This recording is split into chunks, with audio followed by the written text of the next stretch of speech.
In today's episode, Dan from our Analytics for Marketers Slack group asks, when looking for contract work or even full-time jobs in analytics, where do you folks recommend starting? I'd like to pass this on to the new students in the UNH MS in Analytics program. This is a fun question because it depends on the skills of the student, but if you're getting a master's in analytics, I'm going to make some assumptions about the kind of training that you're getting. I'm going to assume that you're getting training in one of the modern programming languages like R or Python, that you're getting training in statistical tools like SPSS, that you're getting training in understanding things like how databases work, how APIs work, all these things. Now, you may not be a coder per se, but you'd better be, if you're getting a master's degree in analytics, you'd better be familiar with all of the tools of the trade for the modern day high-tech analyst. So if that's the case, if you're being taught things like how to interface with APIs, how to write code, how to scrape data and process it, there are some incredible options available for your career. Now, let's start at the basics. The number one way to get work of any kind is, of course, referrals, to get someone else to refer you into work, for you to have that professional relationship with people in a hiring capacity. For graduates who are, just have a bachelor's degree and just starting out on their journey, that may not necessarily be something that they have a lot of. But for people with master's degrees who have been in the workforce, presumably, who have not just been camping out in school for 6 years, you should have some level of a personal network that you can rely on. And the basics, things like LinkedIn and such, are important. If you want to do contract work, you want to check out LinkedIn Pro Finder. So just search for LinkedIn Pro Finder. You can set up your LinkedIn profile to say, I'm available to do freelance work. Pro tip, you can use that as a regular employee too for your side hustle.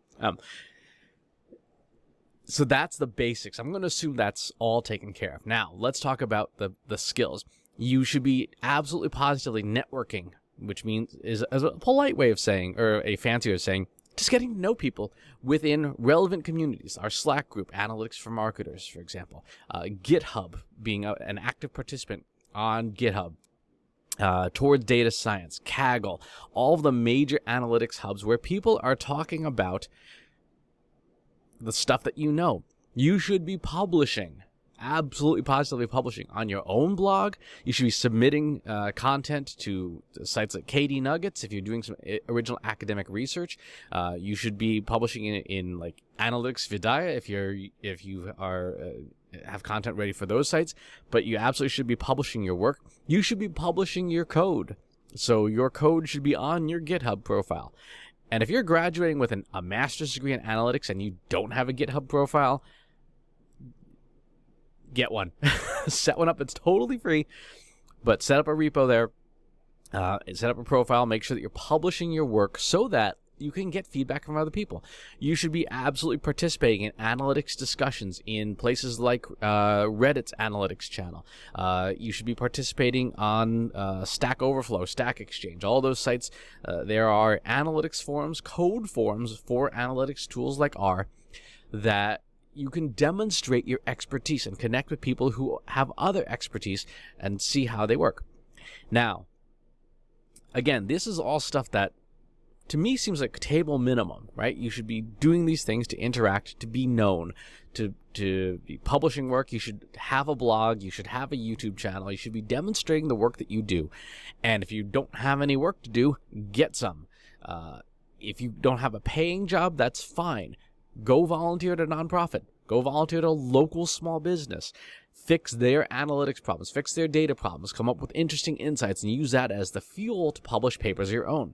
You could absolutely publish and be known for a cutting-edge paper on the analytics of local pizza sales, right? You could do it. Absolutely could do it.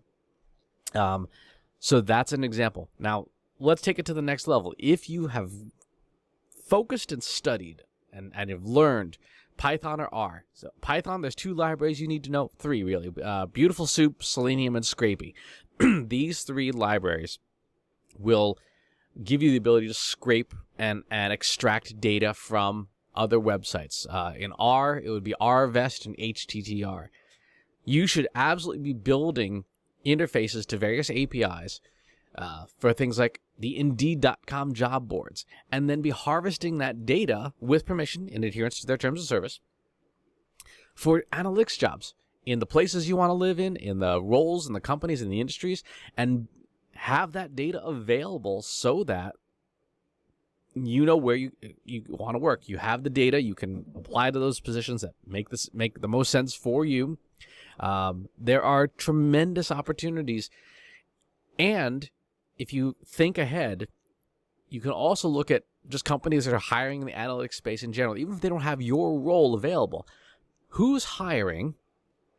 And then can you make a connection of some kind through LinkedIn or through some of these other networking sites to say, like, hey, do you need a new analyst on the team? Somebody who may not necessarily have 10 or 20 years of experience in the industry, but be willing to work, willing to either contract out, side hustle, or full-time at your company.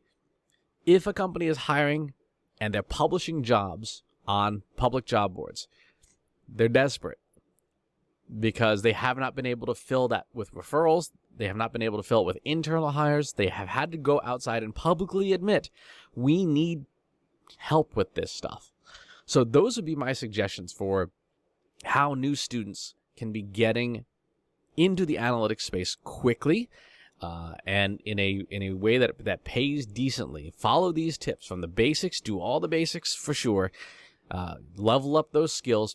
If you don't have those skills, if for some reason you entered a program that doesn't have the coding skills, go to cognitiveclass.ai and take some of these courses on R and Python to get those skills. It is a totally free system from IBM. You can get some certifications for free, and it will really benefit you. So, great question, Dan. As always, please leave your comments in the comments box below and subscribe to the YouTube channel and the newsletter. And I'll talk to you soon. Want help solving your company's data, analytics, and digital marketing problems? Visit trustinsights.ai today and let us know how we can help you.